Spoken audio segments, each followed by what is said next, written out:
اور یہ عجیب حسن اتفاق ہے کہ امام محمد مہدی علیہ السلام اس امت کے اندر 12ویں خلیفہ راشد ہوں گے اور آخری خلیفہ راشد ہوں گے، جو بخاری اور مسلم کی متفق علیہ حدیث ہے، جس میں جو صحیح مسلم کا ترک ہے اس کا ایک طریق انٹرنیشنل نمبر کے مطابق 4711 نمبر، کہ یہ دین قیامت تک غالب رہے گا اور ان پر 12 خلیفے ہوں گے، یعنی قیامت تک یہ 12 کی گنتی پوری ہونی ہے۔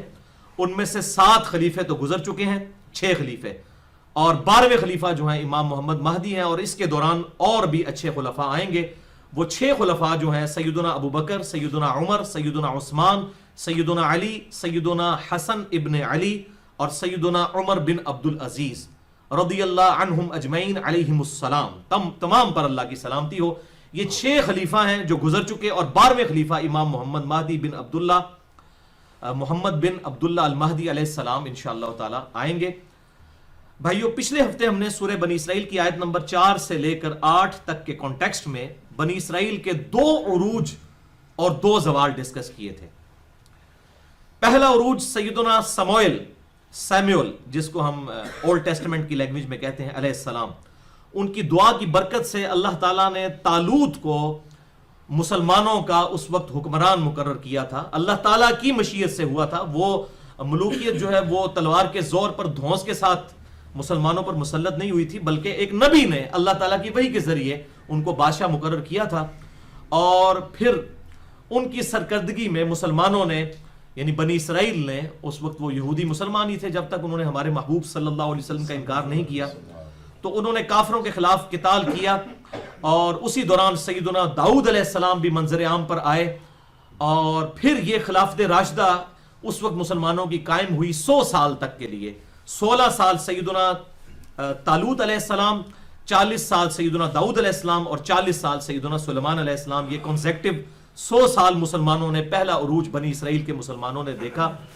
اور اس کے بعد ظاہر ہے وقت گزرنے کے ساتھ مشرکانہ اوہام اور بد عقیدگیاں ان کے اندر آئیں، تو اللہ تبارک و تعالیٰ نے ان کی خوب پٹائی کروائی۔ اس وقت کا جو بادشاہ تھا نیبوکڈ نظر، بخت نصر جسے کہتے ہیں ہم اردو زبان میں، جو عراق کا بادشاہ تھا، اس نے یہودیوں پر چڑھائی کر دی اور مسلمانوں کی وہ جو حکومت تھی اس کو تہ و بالا کر کے رکھ دیا۔ 6 لاکھ یہودی ایک دن کے اندر قتل ہوئے، اور 6 لاکھ کو وہ قیدی بنا کر اپنے ساتھ لے گیا، اور یہ ان کا پہلا زوال ہوا۔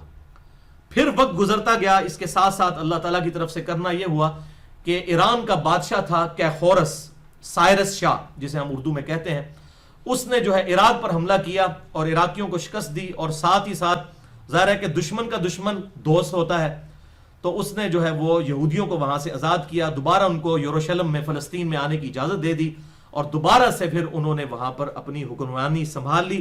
اسی دوران سیدنا عزیر علیہ السلام کو اللہ تعالیٰ نے 100 سال کے لیے جو صلح دیا تھا ان کو دوبارہ اٹھایا، ان کی دعا کی برکت سے اور مسلمانوں کی محنت کے ساتھ اللہ تعالیٰ نے بنی اسرائیل کو دوبارہ سے عروج عطا فرمایا، اور یہ عروج جو ہے سیدنا داؤد علیہ السلام اور سلیمان علیہ السلام سے بھی بڑی سلطنت مسلمانوں کی مقابی سلطنت اس وقت قائم ہو گئی، اور یہ پھر عروج کافی عرصہ ان کے اوپر رہا۔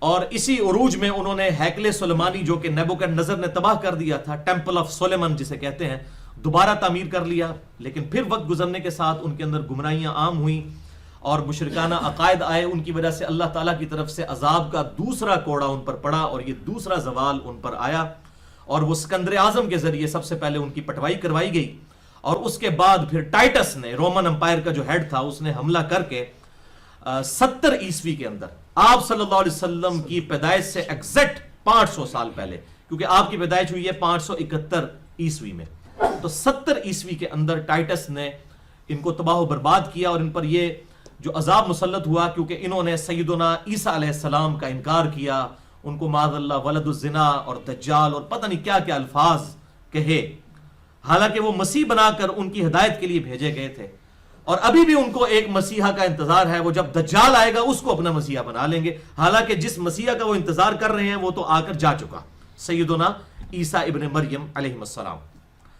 تو بہرحال 33 عیسوی کے اندر، آج جو ہے وہ 2015 عیسوی چل رہی ہے، 33 عیسوی کے اندر سیدنا عیسیٰ علیہ السلام کو اللہ تعالیٰ نے زندہ آسمانوں پر اٹھا لیا، لیکن یہودیوں نے جو ان کے قتل کی سازش کی تھی اس وقت، اور جو ان کو نقصان پہنچانے کی کوشش کی اس سے تو بچا لیا، لیکن پھر یہودیوں پر عذاب آیا اور 70 عیسوی کے اندر ٹائٹس نے حملہ کر کے سب کچھ ان کا تہہ و بالا کر دیا، ہیکل سلیمانی دوبارہ جو ہے وہ برباد کر دیا، ایک اینٹ بھی یروشلم میں برابر کوئی سلامت نہیں رہی سوائے ایک دیوار کے، جسے دیوار گریہ کہتے ہیں، ویلنگ وال انگلش کے اندر کہتے ہیں، آپ ذرا گوگل میں جا کے لکھیں ویلنگ وال، تو وہ ایک بڑی سی دیوار ہے اس ہیکل سلیمانی کی جو ایک باقی ہے، جس کے سامنے وہ تورات ایسے کر کے یہودی پڑھ رہے ہوتے ہیں اور اس کے آگے وہ رو رہے ہوتے ہیں، تو وہ ویلنگ وال ایک بچی ہوئی ہے، اور اب وہ دوبارہ چاہ رہے ہیں کہ ہم دوبارہ ہیکل سلیمانی تعمیر کریں، اور اسی لیے وہ مسجد اقصیٰ کو بھی شہید کرنے کی سازش اس حوالے سے کرتے رہتے ہیں۔ بہرحال یہ ان کی پوری ہسٹری تھی، 2 عروج اور 2 زوال، سیم اینالوجی پر امت محمدیہ صلی اللہ علیہ وسلم پر بھی 2 عروج اور 2 زوال آئے۔ آج الحمدللہ ہم 1437 ہجری کے اندر بیٹھ کر 2015 عیسوی میں بڑی آسانی کے ساتھ تاریخ میں سفر کر کے یہ اندازہ لگا سکتے ہیں یہ عروج و زوال کیا تھے۔ آج سے 1000 سال پہلے تو کوئی نہیں کر سکتا تھا۔ اس حوالے سے یہ بہت بڑی میں سمجھتا ہوں ڈسکوری ہے ڈاکٹر اسرار صاحب رحمہ اللہ کی، المتوفا 2010 عیسوی کے، انہوں نے بہت بڑی ڈسکوری کی۔ وہ ایک حدیث پیش کیا کرتے تھے، اصول محدثین پر وہ حدیث ضعیف ہے لیکن اس کو سپورٹیو صحیح حدیث بھی ہے، وہ ضعیف حدیث جو پیش کرتے تھے جامعہ ترمذی میں انٹرنیشنل نمبر کے مطابق 2641 نمبر حدیث، کہ تم پر بھی وہی حالات و واقعات آئیں گے جو کہ یہود و نصارہ پر آئے تھے، جیسا کہ جوتی کا ایک جوڑا دوسرے کی مشابہت رکھتا ہے، بالکل سیم سرکمسٹانسز اس امت پر بھی آئیں گے، لیکن یہ روایت ترمذی کی ضعیف ہے، اس میں سفیان ثوری مدلس ہیں اور ان سے روایت کر رہے ہیں اور سما کی تصریح نہیں ہے۔ اس کے علاوہ ایک اور راوی ہیں ابن انعم الافریقی، وہ ضعیف راوی ہیں اور اس روایت کے اوپر خود امام ترمذی نے بھی جرح کر دی ہے۔ بہرحال اس کو سپورٹیو ایک حدیث ہے جو صحیح بخاری اور مسلم کی متفق علیہ حدیث ہے۔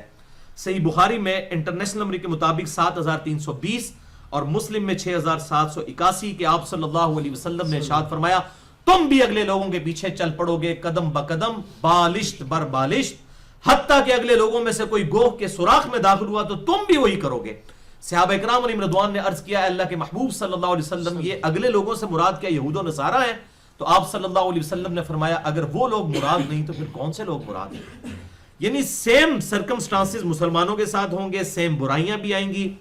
اس وقت بھی علماء یہود حق چھپاتے تھے، آج بھی ہمارے علماء اسلام بھی حق چھپاتے ہیں، سیم بیماریاں جو ان کے اندر موجود تھیں وہ ان کے اندر بھی آئیں گی۔ اس حوالے سے میرا مسئلہ نمبر 8 بھی آپ سن سکتے ہیں، 8 نمبر مسئلہ، کیا کلمہ گو مسلمان بھی شرک کر سکتا ہے؟ اس میں میں نے کراس ریفرنس کے طور پر اس حدیث کی کافی ایکسپلینیشن کی ہے 25 منٹ کے اندر۔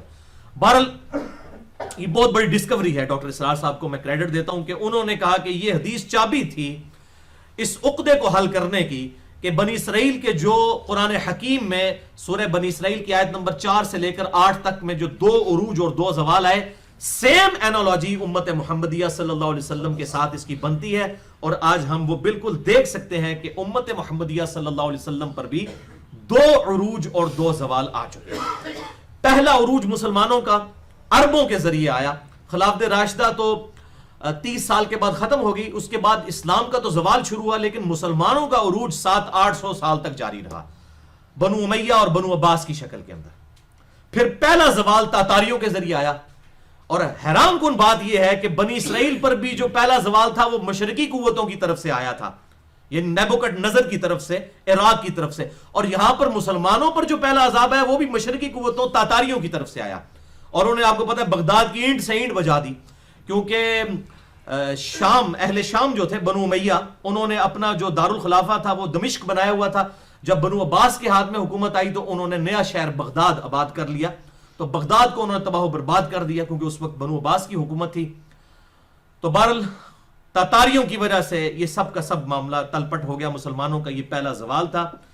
پھر مسلمان تاتاریوں کو فتح نہیں کر سکے، لیکن اسلام نے تاتاریوں کو فتح کر لیا، جو ڈاکٹر اقبال نے کہا تھا نا کہ کعبے کو مل گئے پاسباں صنم خانے سے، تاتاریوں نے خود اسلام قبول کر لیا، اور پھر ان تاتاریوں کے ذریعے مسلمانوں کا دوسرا عروج آیا، پہلا عروج عربیوں کے ذریعے، دوسرا ان اجمیوں کے ذریعے۔ پھر پوری دنیا کے اندر مختلف جگہ پر جو بڑے بڑے مسلمان بادشاہ تھے وہ سارے آپ دیکھ لیں تاتاری ہیں، چاہے وہ گریٹ آٹومانم امپائر ہو جسے ہم سلطنت عثمانیہ کہتے ہیں، چاہے یہاں پر مغلیہ سلطنت ہو، یہ سب کے سب ٹرکش جو ہیں، یہ سب کے سب تاتاریوں کی اولاد ہیں۔ یہ مغلیہ خاندان بھی اور جن لوگوں نے سلطنت عثمانیہ قائم کی، یہ سب کے سب ٹرکش ہیں، تاتاری ہیں. تو ان کے ذریعے مسلمانوں کا پھر دوسرا عروج آیا. لیکن یہ مسلمانوں کا عروج کہہ رہا ہوں، اسلام کا نہیں. اسلام کا زوال جو ہے وہ تو ہو چکا صلح حسن کے بعد، 41 ہجری کے بعد اسلام کا زوال ہی ہے. مسلمانوں کے عروج کی بات کر رہا ہوں. بہرحال پھر یہ جب دوسرا مسلمانوں کا عروج آیا، یہ بھی کچھ عرصہ چلا. اب اس کو ہم کیسے کہیں گے کہ وہ مسلمانوں کا عروج نہیں، اسلام کا عروج ہے. یہ اکبر بادشاہ 70 سال تک سب کانٹیننٹ کے اوپر بادشاہ رہے، 40 ہندو عورتوں کے ساتھ بھی اس نے شادیاں کی ہوئی تھی. تو آپ اس کو اسلامی حکومت کہیں گے؟ مسلمانوں کی حکومت تھی، سو کالڈ مسلمان، اسلامی حکومت تو نہیں تھی. کوئی جرت کرے کہنے کی ان کو اسلامی حکومت؟ نہ سلطنت عثمانیہ جو ہے وہ اسلامی حکومت تھی. ان کی آپ داستانیں اس وقت دیکھ لیں تو وہ چٹا بٹا اب جو یہ ترکی کے ڈرامے اردو کے اندر ٹرانسلیٹ ہو کے آ رہے ہیں، میں نے کوئی نہیں دیکھا لیکن مجھے لوگ بتاتے رہتے ہیں، تو اس میں ان کا سارا چٹا بٹا کھل گیا. یہ کس قسم کی اسلامی حکومتیں تھیں ان کی؟ خصوصاً وہ جو بتا رہے ہیں کوئی آج کل جیو کے اوپر ڈرامہ چل رہا ہے وہ میرا سلطان کے نام سے، تو پورا چٹا بٹا انہوں نے ہمارے یہ بڑے بڑے بزرگوں کا کھول دیا ہے جو سلطنت عثمانیہ کے، جن کے اوپر ہم بڑا روتے تھے سب کانٹیننٹ میں کہ سلطنت عثمانیہ ختم ہو گئی. ان کے کرتوت جو ہیں وہ ٹرکش نے خود کھول دیے ہیں. کس قسم کے حکمران تھے؟ بادشاہ تھے، عیاش تھے، جس طرح آج کل کے بدماش اور عیاش لوگ ہیں. ہاں مسلمانوں کی حکومت تھی، سو کالڈ، اسلامی حکومت نہیں تھی. بہرحال جو بھی تھی ٹوٹی بوٹی وہ بھی برباد ہوئی. دوسرا عروج بھی مسلمانوں کا ختم ہوا اور دوسرا زوال آیا مغربی طاقتوں کے ذریعے. وہاں پر بھی بنی اسرائیل پر زوال آیا تھا. سکندر اعظم یونان کا مغربی طاقت اور ٹائٹس رومن امپائر کا وہ بھی مغربی طاقت. یہاں پر بھی مغربی طاقتوں کے ذریعے مسلمانوں پر عذاب کا کوڑا برسا. کہیں پر آ کر فرینچ غالب ہو گئے، کہیں پر ڈچ غالب ہو گئے، کہیں پر انگریز غالب ہو گئے. آپ دیکھ لیں یہ مراکش، آج بھی قومی زبان مراکش کی جو ہے وہ فرینچ ہے، کیونکہ وہاں پر ان لوگوں نے حکومت کی ہے. مصر کے اوپر انگریزوں کا قبضہ تھا، پاکستان انڈیا کے اوپر بھی انگریزوں کا قبضہ تھا. اس طریقے سے ان لوگوں نے جو ہے مسلمانوں پر عذاب کا دوسرا کوڑا بن کر اللہ تعالیٰ کی طرف سے یہ آزمائش کے طور پر مسلمانوں پر نازل ہوئے. بنی اسرائیل کی ہسٹری تو 2 عروج اور 2 زوال پر ختم ہو جاتی ہے. ان کا دوسرا زوال پھر ایسا شروع ہوا کہ وہ ڈائسپورا ان کا شروع ہو گیا، جو میں نے مسئلہ نمبر 12 کے اندر بتایا، حیات مسیح اور نزول مسیح علیہ السلام والے لیکچر میں بڑی ڈیٹیل کے ساتھ کہ یہ یہودیوں کے ساتھ کیا ہوا ہے اور اینڈ پہ دجال جب ان کا لیڈر آئے گا اس کے ساتھ کیا ہوگا اور سیدنا عیسیٰ علیہ السلام کا کیا معاملات ہوں گے. مسئلہ نمبر 12 ہے میرا، حیات مسیح اور نزول مسیح علیہ السلام، اہل سنت پاک.com پر. بل یہ پورا بلیو پرنٹ تھا اسلامک ہسٹری کا بھی. لیکن یہاں پر ایک ایج ہے، امام کائنات سید الاولین والآخرین شفیع المذنبین رحمت للعالمین سیدنا و مولانا امام اعظم محمد رسول اللہ صلی اللہ علیہ وآلہ وسلم کی اس امت مرحومہ کے لیے کہ یہاں پر تیسرا اور آخری عروج بھی آئے گا جو اسلام کی نشت ثانیہ ہوگی، مسلمانوں کی نہیں، اسلام کی نشت ثانیہ. اسی لیے ہم اسے ثالثہ نہیں کہتے، ورنہ تو تیسرا عروج تھا نا.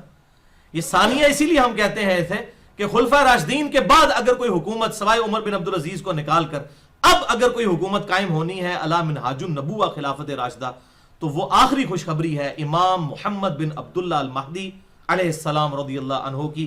یہ 5واں دور مسلمانوں کا عروج کا آنے والا ہے اور اس کے بعد قیامت قائم ہوگی. بہرحال اس مایوسی کے دور میں جب پوری دنیا میں مسلمانوں کی خوب پٹائی ہو رہی ہے، تقریباً 60 کے قریب ملک ہونے کے باوجود دنیا کے کسی معاملے میں مسلمانوں سے کوئی مشورہ نہیں کیا جاتا، دور دور تک کوئی امید کی کرن دکھائی نہیں دیتی.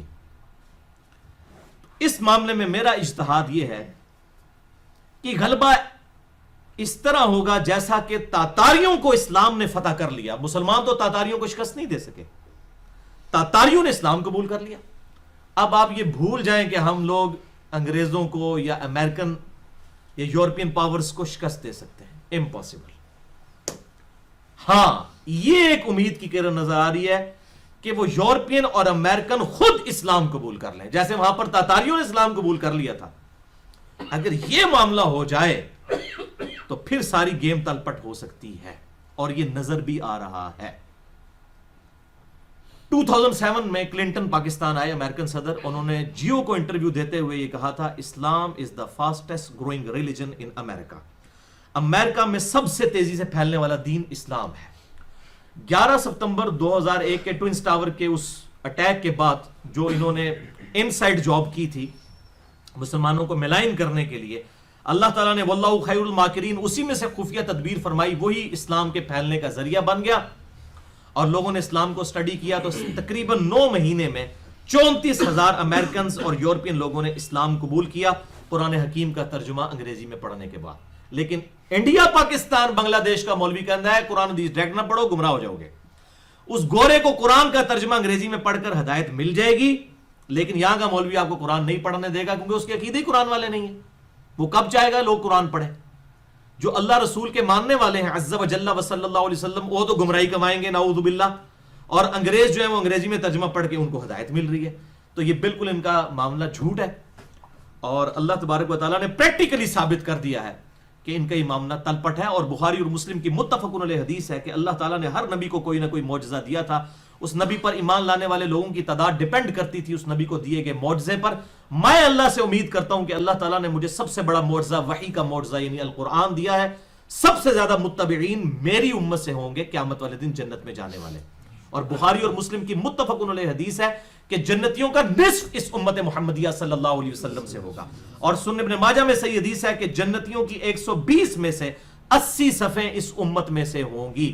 اس قرآن کی وجہ سے یہ سب سے بڑا معجزہ، یہ وہی کا معجزہ ہے، یہی وسیع رسول ہے، یہی خلیفۃ الرسول ہے، یہی آپ صلی اللہ علیہ وسلم کا زندہ معجزہ ہے۔ بہرحال اس حوالے سے میں نے ڈیٹیل گفتگو کی ہے، مسئلہ نمبر 85 کے نام سے قرآن اور قتال ہمارے محبوب صلی اللہ علیہ وسلم کی 2 خصوصیات، جسے شوق ہو تو وہ دیکھ سکتا ہے۔ تو یہ آپ صلی اللہ علیہ وسلم کا معجزہ ان پر غالب ہوا، اور آج تیزی سے یورپ اور امریکہ میں اسلام پھیل رہا ہے، اور زیادہ عورتیں اسلام قبول کر رہی ہیں۔ یہ کہتے ہیں جی عورتوں پہ پابندی ہے، عورتوں کے حقوق ہے ہی اسلام کے اندر ہے۔ اب یہ بھی الگ سے ٹاپک ہے، 1 گھنٹہ چاہیے اس پہ بھی میں بولوں۔ بہرحال تیزی کے ساتھ اسلام پھیل رہا ہے یورپ کے اندر۔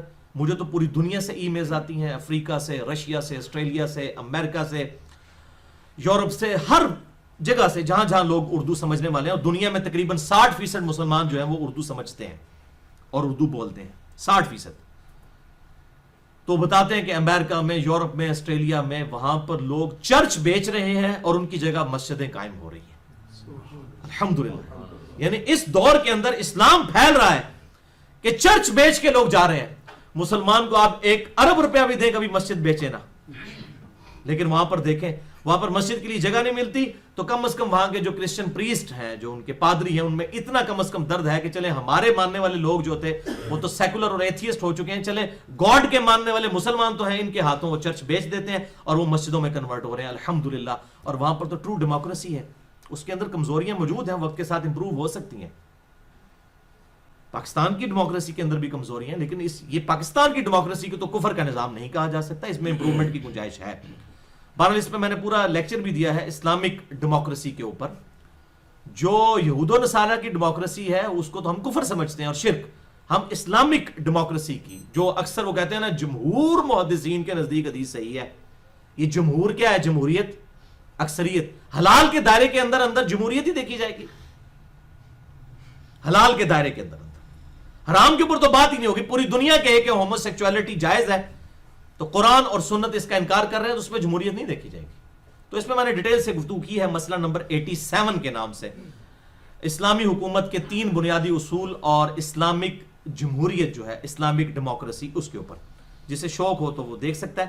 بہرحال یہ ایک امید کی کرن نظر آ رہی ہے، اور یہ 5ویں دور کا آغاز، الحمدللہ نشت ثانیہ کا آغاز، میں سمجھتا ہوں کہ 20ویں صدی کے اندر، مڈ کے اندر سے یہ ہو چکا ہے۔